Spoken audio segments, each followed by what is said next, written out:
अब देखो दूसरा पॉइंट है एज ग्रुप के हिसाब से। बिल्कुल सिंपल सी बात है ये कि छोटे बच्चे होंगे, बड़े बच्चे होंगे, बूढ़े होंगे। अब हर आदमी एक तरीके का काम तो करता नहीं। अब छोटा बच्चा पैदा हुआ है, वो कमाएगा खाएगा तो नहीं। उससे थोड़ा और बड़ा बच्चा, वो स्कूलों में जाता है, पढ़ाई लिखाई करता है, वो भी नहीं कमा रहा, ठीक है। उसके बाद एक एज ग्रुप आता है जैसे 15 साल से ऊपर के आदमी, वो कमाने की सोचते हैं और वो कमाते हैं, ठीक है। उसके बाद फिर एक लाइफ का फेज आता है जब आप बूढ़े हो जाते हो, तो बुढ़ापे में भी कोई नहीं कमाता रिटायरमेंट के बाद। तो ऐसे करके हमें अब दूसरा पॉइंट पढ़ना है कि जो हमारी पॉपुलेशन है, हमारी जो जनसंख्या है, वो किस तरीके से डिवाइडेड है। देखो 3 टाइप से डिवाइडेड है वो। पहला है आश्रित जनसंख्या। आश्रित का मतलब जो डिपेंड हो किसी दूसरे पे, तो डिपेंड है जो पॉपुलेशन वो। दूसरा है वर्किंग पॉपुलेशन, जो कि काम करती है, यानी जो पैसा कमाती है, अपने परिवार का और अपना पूरा पालन पोषण करती है पूरा, ठीक है। तो वो क्या है, वो है वर्किंग पॉपुलेशन। तीसरा है दोबारा से कौन सी, डिपेंडेंट, यानी कि आश्रित। अब कैसे, देखो छोटा बच्चा पैदा हुआ है और जब तक वो पढ़ाई कर रहा है, वो क्या है, अपने माँ बाप पे डिपेंड है ना, आश्रित है ना। तो पहला एज ग्रुप है 1 से 15 साल, या 0 से कह लो आप, 1 से कह लो, एक ही बात है। तो बर्थ से लेके 15 साल तक पहला टाइप आ गया हमारा, वो है आश्रित जनसंख्या, यानी कि डिपेंडेंट पॉपुलेशन। अब देखो दूसरा क्या है, वर्किंग पॉपुलेशन। 15 से लेकर 60 साल तक आदमी क्या है, वर्किंग पॉपुलेशन में है। इस उम्र में वो कमाता है, काम करता है, ठीक है, अपनी फैमिली के लिए अपना पूरा जीवन लगा देता है। कब से कब तक, 15 से लेकर 60 साल तक। आप ये मत बोलना कि 25 का है वो भी नहीं कमा रहा। एक एवरेज की बात हो रही है कि 15 के बाद आदमी को कमाना होता है, वो काम धंधे करता है अपने। वर्किंग पॉपुलेशन का एज ग्रुप क्या है, 15 के बाद और 60 से पहले, ठीक। अब 60 के बाद क्या है, रिटायरमेंट है, ठीक है, यानी कि फिर से वो क्या बन जाएगा, आश्रित बन जाएगा, जैसे बचपन में था, ठीक है। तो बचपन आफ्टर 55 सुना होगा आपने। तो 60 के बाद क्या है, दोबारा से कैसे हो जाएंगे आदमी, क्योंकि वो लाचार हो जाते हैं, काम धंधा नहीं कर सकता, तो वो क्या बन जाएगा, दोबारा से डिपेंडेंट पॉपुलेशन में आ जाएगा, आश्रित जनसंख्या में आ जाएगा। तो 3 तरीके से हम डिवाइड कर सकते हैं एज ग्रुप्स को। फर्स्ट वन इज 0 से 15, यानी कि dependent population. Second one is working population, जो कि 15 से लेकर 60 तक होगी। उसके बाद थर्ड है दोबारा से डिपेंडेंट, क्योंकि बुढ़ापे में काम नहीं कर पाते। तो 3 तरीके से आपको ये करना है और आपके एग्जाम में आने के पक्के चांसेस है, क्योंकि बहुत इंपॉर्टेंट ये टॉपिक है। तो आयु संरचना के हिसाब से हम 3 टाइप से बांट सकते हैं। इसी टॉपिक से जो हमने कंपोजिशन पढ़ा है पॉपुलेशन का, कि कितने छोटे हैं, कितने बड़े हैं, ठीक है, कौन वर्किंग है, कौन डिपेंडेंट है, उससे हमारा एक ग्राफ बनेगा। वो हमें बनाना आना चाहिए, बिल्कुल सिंपल है और ज़्यादा टेंशन मत लो। देखो बिल्कुल सिंपल सा ग्राफ है। क्या होगा, एक तरफ हम मेल लिख देंगे, एक तरफ हम फीमेल लिख देंगे, ठीक है, और एज ग्रुप लिख देंगे नीचे से, यानी बर्थ 0 से लेके 100 तक, 5 साल का बच्चा, 10 साल का बच्चा, ऐसे करके ये पूरा हमारा क्या बनेगा, एक ग्राफ बनेगा। देखो कैसे लिखेंगे हम, एक लाइन खींच दी हमने, ठीक है, फिर हम रिसर्च करेंगे कि यहाँ पे कितने बच्चे हैं, कितने बड़े हैं, कितने बूढ़े हैं। तो अगर हमने रिसर्च करी, मान लो हमें देखा कि भाई यहाँ पे ज़्यादा बच्चे पैदा होते हैं, तो ग्राफ इस तरीके से आया। उसके बाद यहाँ पे 5 साल तक के बच्चे इतने हैं, 6 साल तक के बच्चे इतने हैं, 10 साल तक के इतने हैं, 15 साल तक के इतने हैं, ठीक है। उसके बाद ऐसे ही आगे तक 60 साल तक इतने हैं, ठीक है। तो ऐसे हम पूरा ग्राफ बना रहे हैं कि कितने कितने हैं। अगर कम है तो लाइन छोटी हो जाएगी, ज़्यादा है तो लाइन बड़ी हो जाएगी। नीचे की तरफ हमें छोटे लिखने हैं, ऊपर की तरफ हमें बड़ी पॉपुलेशन, ऊपर की तरफ हमें बूढ़े लिखने हैं। तो नीचे से स्टार्ट होगा, यानी बर्थ से, और पूरी पॉपुलेशन ऐसे लिख देंगे हम। एक तरफ मेल लिख देंगे, एक तरफ फीमेल लिख देंगे, ठीक है। तो दोनों तरफ ऐसे ग्राफ बनेगा। अब देखो इसकी शेप अलग अलग बनेगी, बिल्कुल सिंपल सी बात है। अब बना के ही दिखा देता हूँ मैं, फिर बताऊंगा शेप क्या है। अब देखो जहाँ पे बच्चे ज़्यादा हैं, तो नीचे से चौड़ा हो गया, ये नीचे बच्चे थे, लाइन लंबी जाएगी।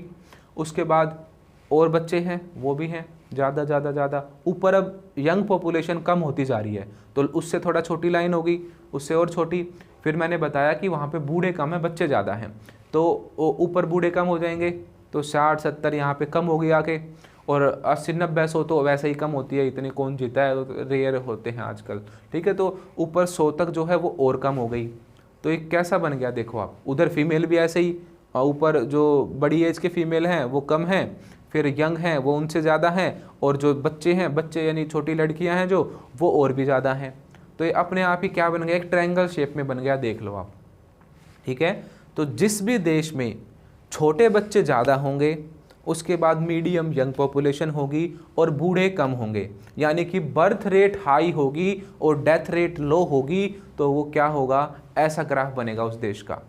ठीक है, अपने आप ही बन जाएगा, मैंने आपको बना के ही दिखाया पहले, याद करने की रटने की जरूरत नहीं है आपको, समझ जाओ अपने आप ही कर लोगे इसको। ठीक है, क्या करते हैं बच्चे, रटते हैं भाई वहाँ पे बेल शेप कहाँ का बनेगा, ट्रायंगल कहाँ का बनेगा, ऐसे क्यों रटेंगे हम तो समझ के चलेंगे। अगर आप इस चैनल पे आए हो तो फिर भी रटना पड़ गया तो फिर क्या रह गया हमारा पढ़ाने का फ़ायदा। ठीक है, आप समझो चीज़ों को कैसे बनेगा। अगर बर्थ रेट ज़्यादा है तो नीचे की लाइन लंबी हो जाएंगी, ऊपर डेथ रेट जो है बूढ़े कम हैं तो वो बेचारे कम हो जाएंगे, और यंग पॉपुलेशन ज़्यादा है तो वो मीडियम लाइन हो जाएंगी। अब इसको आप मिला के देख लो, ऐसे ट्रायंगल बन गया, हो गया ना। अब आपको यहाँ पे याद क्या रखना है कि कौन सा ऐसा देश है जिसकी ऐसा ग्राफ बनता है। तो आपकी बुक में एग्जाम्पल दिया है नाइजीरिया का।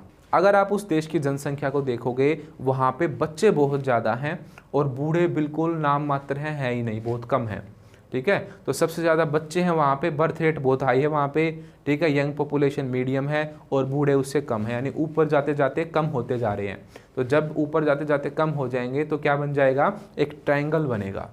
तो जब भी क्या होगा, बर्थ रेट हाई होगी और जो बूढ़े हैं वो कम होंगे, तो उससे क्या होगा, एक ट्रायंगल बनेगा। समझ गए, एग्जाम्पल किसका, नाइजीरिया का। अब दूसरे वाला भी रटने की बजाय आपको समझा देता हूँ, फिर आपको अपने आप याद हो जाएगा। जहाँ पे डेथ रेट और बर्थ रेट दोनों ही बराबर हों, वहाँ पे कैसा ग्राफ बनेगा। देखो ऊपर जाके थोड़ा सा मुड़ जाएगा, वो ऐसे राउंड हो जाएगा। क्यों होगा, क्योंकि 90-100 साल के आदमी तो कम होंगे ही। ठीक है, अगर बूढ़े भी बराबर हैं तो वो 70-80 साल के ही होते हैं बूढ़े, 60-70 ये एज रह रही है आजकल। तो 90 साल के, 100 साल के तो आदमी कम हो जाएंगे, तो ऊपर से हल्की सी 2 लाइन कम हो जाएंगी।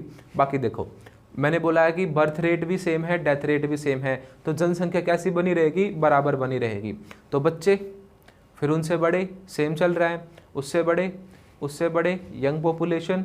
ठीक है, यंग के बाद थोड़े यंग में भी बड़ी एज के 40-50 साल के आदमी। ठीक है, तो सब सेम चल रहे हैं, लगभग एक जैसा, हल्का फुल्का इधर उधर हो रहा है, कोई फर्क नहीं पड़ रहा उससे। ठीक है, तो छोटा मोटा तो डिफरेंस चलेगा, पर हम एवरेज मान रहे हैं कि लगभग एक जैसे।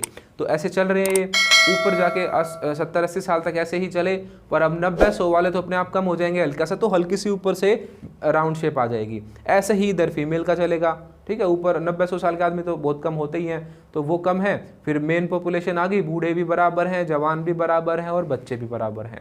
तो लगभग ये आपको एक बेल जैसा नहीं दिख रहा।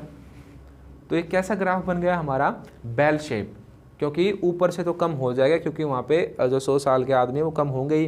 पर नीचे से अगर हम देखें, एवरेज जो पॉपुलेशन होती है पूरी 80 साल तक, वो लगभग एक जैसी है। तो ये बिल्कुल सीधा जाएगा ऐसे और ऐसे बन जाएगा। तो ये था हमारा ऐसा ग्राफ जहाँ पे डेथ रेट और बर्थ रेट सेम रहती है, जहाँ की पॉपुलेशन की जो एज ग्रुप हैं वो सेम रहते हैं। क्या क्या एज ग्रुप होते हैं मैंने अभी आपको बताया है। एक होती है वर्किंग पॉपुलेशन और दूसरी होती है हमारी डिपेंड पॉपुलेशन, यानी कि आश्रित जनसंख्या, जिसमें कि 15 साल तक के बच्चे भी आश्रित होते हैं और रिटायरमेंट के बाद के बूढ़े भी आश्रित होते हैं।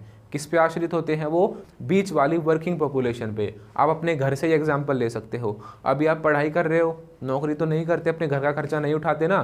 कौन उठाते हैं, आपके पेरेंट्स उठाते हैं। आपके पापा जॉब करते होंगे या आपकी मम्मी जॉब करती होंगी, तो वो घर का खर्चा चला रही है। आपके अलावा आपके जो दादा दादी हैं, क्या वो करते हैं?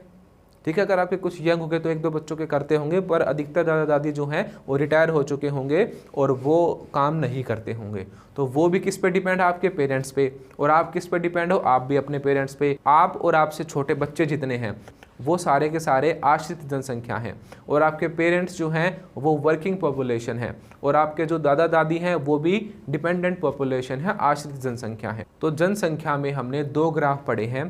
पहला कौन सा था, ट्रायंगल शेप में, दूसरा कौन सा था, बेल शेप में। तो ट्रायंगल वाला का मतलब क्या है कि वहाँ पे क्या है, बूढ़े कम है, बच्चे ज़्यादा हैं। एग्जाम्पल किसका याद रखा था आपने, नाइजीरिया का। उसके बाद देखो दूसरा बेल शेप कर्व, यानी कि वहाँ पे बर्थ रेट भी सेम और डेथ रेट भी सेम, तो लगभग एक जैसी जनसंख्या बनी हुई है। तो वो है ऑस्ट्रेलिया का ग्राफ। ठीक है, आपको याद रखना है देश, किस देश का ग्राफ बेल शेप बनता है, ऑस्ट्रेलिया का। पहले वाला देश कौन सा था, नाइजीरिया। अब तीसरा टाइप और बचा है हमारा। उसमें क्या होता है कि बच्चे भी कम हैं और बूढ़े भी कम हैं। तो क्या होगा, इसमें यंग पॉपुलेशन ज़्यादा हो जाएगी, तो बच्चे कम बूढ़े कम और यंग पॉपुलेशन ज़्यादा। ठीक है, तो कोई बहुत सारे रीज़न हो सकते हैं ऐसा होने के। ठीक है, लड़ाई हो गई हो, युद्ध हो गया हो, ठीक है, मान लो एटम बॉम्ब गिरा दिया हो कहीं पे, तो वहाँ पे क्या है बच्चे बूढ़े कम रह गए हों। तो बहुत सारे रीज़न हो सकते हैं पॉपुलेशन के अलग अलग एरिया में कम होने के, ज़्यादा होने के। तो ऐसा देश कौन सा है जिसमें कि यंग पॉपुलेशन ज़्यादा है, बच्चे भी कम है बहुत और बूढ़े भी कम है बहुत, यानी कि वहाँ की बर्थ रेट बहुत ही लो है। तो प्रेजेंट टाइम पे वहाँ की जो यंग पॉपुलेशन है वो ज़्यादा है बूढ़ों से भी और बच्चों से भी। तो ऐसा देश है जापान। जापान में क्या है, अधिकतर यंग लोग हैं, वहाँ पे बूढ़े भी कम हैं और बच्चे भी कम हैं। तो इसका ग्राफ ऐसे बन जाएगा, देख लो आप, ऊपर से भी कम, नीचे से भी कम और बीच में से ऐसे उभरा हुआ। ठीक है, तो ये था हमारा पॉपुलेशन कंपोजिशन के ग्राफ। 2 पॉइंट हमने कवर कर लिए हैं बहुत अच्छे से कि पॉपुलेशन कंपोजिशन में सेक्स रेशो के हिसाब से कैसे कैसे जनसंख्या बटी हुई है, दूसरा एज ग्रुप के हिसाब से कैसे कैसे जनसंख्या बटी हुई है। लगभग हमारा पूरा चैप्टर ये ख़त्म हो गया है। अब हमारे कुछ और छोटे टॉपिक्स बचे हैं जो हम नेक्स्ट वीडियो में कवर करेंगे। देखो अब तक हमने क्या पढ़ा है, तीनों ग्राफ पढ़ लिए हैं। अब तीनों ग्राफ के नाम देख लो क्या है।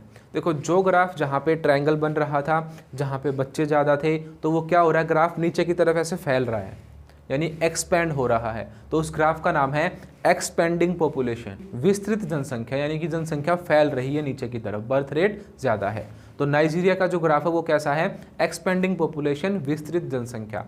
उसके बाद दूसरा क्या है, ऑस्ट्रेलिया वाला ग्राफ, जो कि ना तो ज़्यादा फैल रहा है, बिल्कुल एक लेवल पे बना हुआ है। तो वो क्या है, फिक्स है, कांस्टेंट है, वो स्थिर बोलेंगे उसे, फिक्स कह लो आप या कांस्टेंट कह लो। तो वो कांस्टेंट पॉपुलेशन है, वो ना तो बढ़ रही है ना घट रही है, सेम लेवल पे हैं सारे। ठीक है, उसके बाद तीसरा है वो है डिक्लाइनिंग, जो बर्थ रेट है वहाँ की कम होती जा रही है, तो डिक्लाइन हो रही है।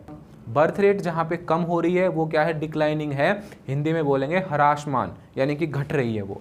ठीक है, तो डिक्लाइन हो रही है, घट रही है, ह्रास हो रहा है उस चीज़ का, वो कम हो रही है। तो 3 ग्राफ हमने पढ़े हैं। पहला है एक्सपेंडिंग, जहाँ पे बच्चे ज़्यादा पैदा होते हैं, नीचे की तरफ ऐसे एक्सपेंड हो जाता है। दूसरा हमने पढ़ा है बिल्कुल स्थिर, कांस्टेंट, जो कि ऑस्ट्रेलिया का है। तीसरा हमने पढ़ा है जहाँ पे क्या है, बच्चे कम बूढ़े भी कम, तो उससे क्या हो रहा है, डिक्लाइन हो रहा है, बर्थ रेट भी डिक्लाइन, डेथ रेट भी डिक्लाइन, यानी कम हो रही है, वो घट रही है। ठीक है, तो पहला था नाइजीरिया का, दूसरा था ऑस्ट्रेलिया का, तीसरा है हमारा जापान का। जापान में जो है बर्थ रेट बहुत लो है। क्लियर, तो ये 3 टाइप के हमारे ग्राफ थे। तो ये वाली वीडियो हम यहीं पे ख़त्म करेंगे क्योंकि वीडियो ज़्यादा लंबी हो रही है। अगर आपको वीडियो अच्छी लगी है तो वीडियो को लाइक ज़रूर करें और चैनल को सब्सक्राइब ज़रूर कर लें, क्योंकि अगर आप सब्सक्राइब करोगे और बेल आइकन दबाओगे तो उससे क्या होगा, जब भी हम कोई वीडियो डालेंगे तो उस वीडियो का नोटिफिकेशन आपके पास ज़रूर आएगा। ठीक है, तो मैं आपको यहाँ पे क्या करा रहा हूँ, आपको सारा सिलेबस कंप्लीट करा रहा हूँ, आपको क्वेश्चन आंसर करा रहा हूँ, आपको मैप वर्क करा रहा हूँ, जो भी आपके सिलेबस में है ना, प्रीवियस ईयर क्वेश्चन हो चाहे उसमें सैम्पल पेपर हो, मतलब मैंने बिल्कुल ठान लिया कि आपको अब की बार टॉप करवाना है। आपको बिल्कुल प्लेलिस्ट में ये सारी चीज़ें मिल जाएंगी। तो मैं आपको क्या कराऊंगा, बिल्कुल सारा सिलेबस, प्रीवियस ईयर क्वेश्चन, सब कुछ यहीं पे करा दूंगा। बस आपका काम क्या है, चैनल को सब्सक्राइब करना है, अपने दोस्तों तक इसे शेयर ज़रूर करना है और यहाँ पे मन लगा के पढ़ाई करनी है। ठीक है, मैं इजी तरीके से आपको पढ़ाने की कोशिश कर रहा हूँ, स्टोरी की तरह आपको सारी चीज़ें समझा रहा हूँ। पहली बार में आप समझना, दूसरी बार में अपने नोट्स बनाना। ठीक है, 2 बार देखो एक वीडियो को, पहली बार में सिर्फ समझो, समझने पे ज़्यादा फोकस होना चाहिए। अगर आपने समझ लिया ना तो आप फिर अपने आप ही कर दोगे सब कुछ, शॉर्ट क्वेश्चन, लॉन्ग क्वेश्चन फिर आपके लिए मैटर नहीं करेंगे, आप अपने आप कर दोगे सारे क्वेश्चंस का आंसर। ठीक है, तो अच्छे से पढ़ो पहली बार, फिर दूसरी बार देख के नोट्स बनाओ। और अगर आपको वीडियोज़ अच्छी लगें तो वीडियोज़ को लाइक करो और कमेंट सेक्शन में हमें ज़रूर बताना कि आपको हमारी वीडियोज़ कैसी लगी।